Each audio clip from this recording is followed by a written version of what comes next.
Welcome to Arikia, a community located in the northern parts of Nigeria, Nasarawa State, in the town of Lafia. With a population of about 252,700 people, the predominant occupation in the community is farming. The land is blessed with a variety of cash crops such as locust beans, cashew, mango, and most importantly, Shea.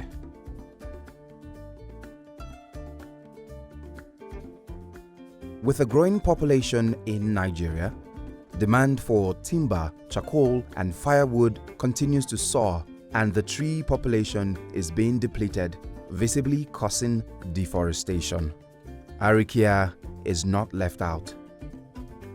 Driving through the community, the first thing that hits you is a huge gust of wind, right? Huge gust of dry wind.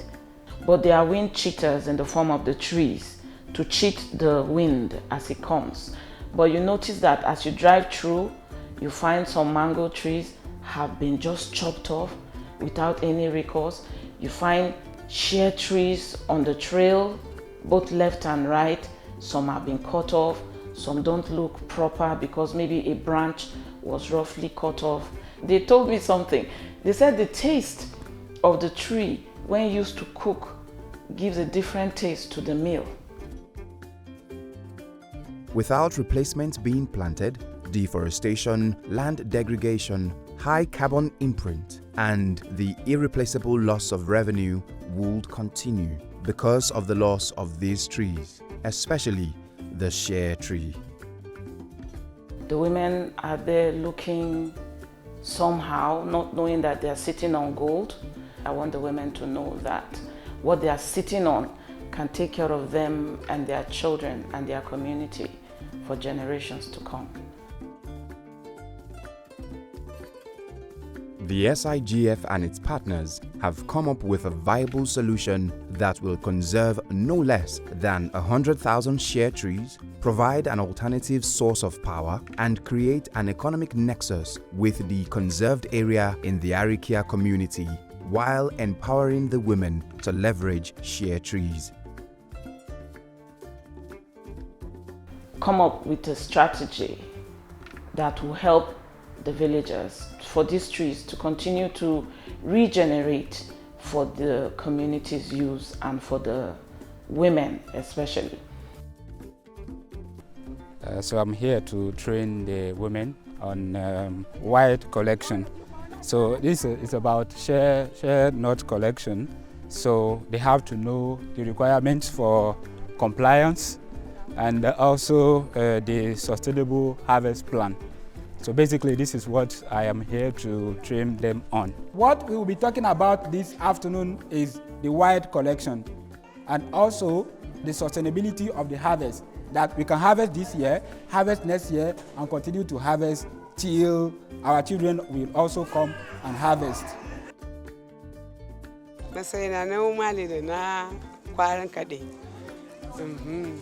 Yanzu muna da zuwanku da kuka zo muna farin ciki da zuwanku da kun zo na kwaran kaɗin nan. Tukuna da musan muhimmancin aikin kwaran kaɗe. Saboda haka kwaran kaɗin Allah ya yarda mu ci gaba da aikin kwaran kaɗin. We're here that what you have should be maintained for the good of your home, for the good of your community, for the good of women. Because when a woman is properly empowered, her home is taken care of, that entire community will be in continuous prosperity.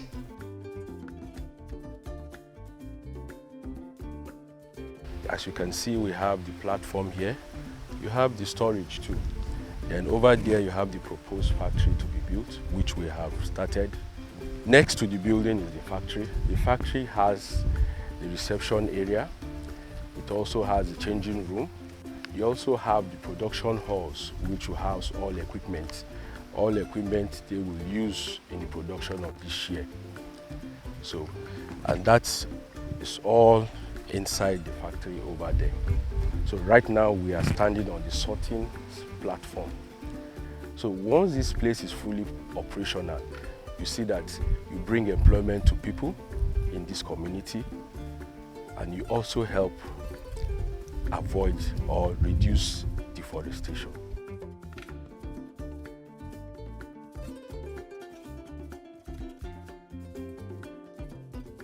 We're happy to be here at Arkia, where the conservation project is taking place, as funded by Jeff SGP UNDP program for this project.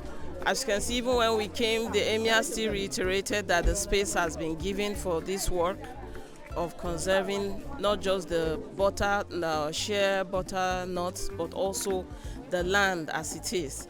And you can see that by the number of women that turned out, the women are ready to work, and they are ready to do what they can for their village to conserve these nuts. So the alternative source of cooking the nuts of gas cookers has been of tremendous help. The women are excited, they are ready, they can't wait for the coming season so that they can start using the gas burners as an alternative source of energy for cooking, instead of using the shea trees or any other economy trees for firewood. So we think that this project, as we continue, will be a success. Even as of today, it's a success, because we can see from the turnout that everything is going to be all right, and that with this funding, we are going to make sure that the women in the village, even in the next generation, will benefit from what is going on or what has just started here in Arkia village for the next 10-20 years to come. So I'm the man in charge of the filling of the gas. So as you can see, we have brought the gas, take it to our filling station. So now, at least everything is going in order. We are removing the air so that we can fill it the main gas. What we are filling here is butane gas. As you can see, this gas now is safe for using. It's safe to use in the kitchen. It's safe to use in anywhere.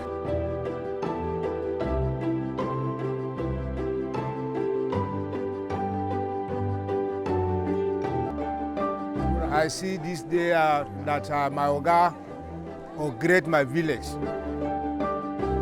Today is my day. I'm very, very happy. My people came here to support my village with a gas cylinder. If you cut the tree, you know you're not making any money. If you don't cut the tree, we're giving you an alternative to source power. We thought to work closely with the fire service, and they're giving us a lot of cooperation, so they've sent one of their men here who would work with them for most of today.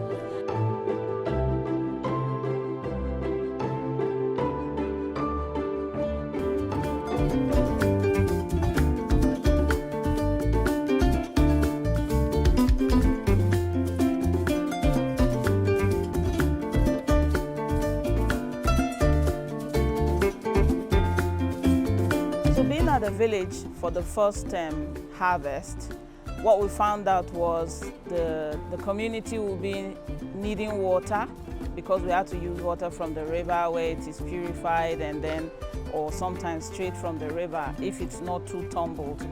We also found out that using the semi-completed factory site, which we hope to complete by early next year, 2024, the women will be able to have enough capacity on that factory site to be able to do their production. And we're also hoping that by next year, 2024, the yield of the nuts would have tripled from what we got from this year because of the low yield at the wild. All right, thank you very much. And the event is unveiling and celebrating Nigerians' first organic certification for shea collection in the wild.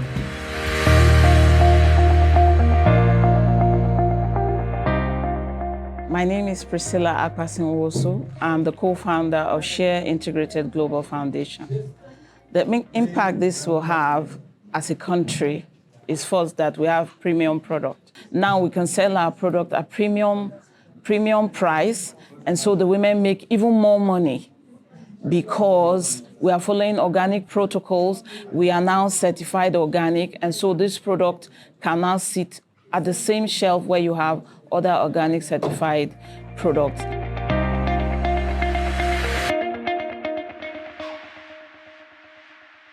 I think that the conversation that not just to talk, but it's time to take action. I'd already been taking the action, working with these women. So in partnership with Jeff SGP and UNDP, we were able to, and the foundation were able to get them an alternative power for cooking, which is the LPG gas. And in doing that as well, we've trained over 200 women, and all of these 200 women were given those LPG gas. Now that's 200 households, knowing that there will be no tree to be felled at any time. And so we have the tree continue to bud and continue to service the community. Good morning, ladies and gentlemen. My name is Sholagbade Shogbetu. I'm a partner at Africa Law Practice NG & Co. We're a fully serviced corporate, commercial, and dispute resolution law firm. Our role in this project, as Collins has said, was to provide legal documentation as it pertains to the project and to just ensure that everything is documented for the successful implementation of the project. You will find, and I can't stress the importance of documenting verbal agreements and gentlemen's handshakes. I can't stress or overemphasize how important it is, particularly for projects when you're dealing with communities. It's very important to document these things to mitigate against risks and also to mitigate against third-party claims when it pertains to land issues. We know that climate change has to do with natural resources, and if trees are cut, the trees that absorb the carbon dioxide from the atmosphere are cut and they are no longer there to absorb the carbon dioxide, and that is where we experience the heat that we experience, and that is what is changing the climate that we call climate change. And so if the communities are able to, if awareness is being created and the communities are empowered to stop felling trees, or rather also even planting more trees, then of course it will change the, first of all, they will be the first beneficiary, because of course the environment, the micro environment where they live will change. And then of course, we know the environment does not have boundaries. So whatever they are doing in their community, it's eventually getting to the ends of the earth.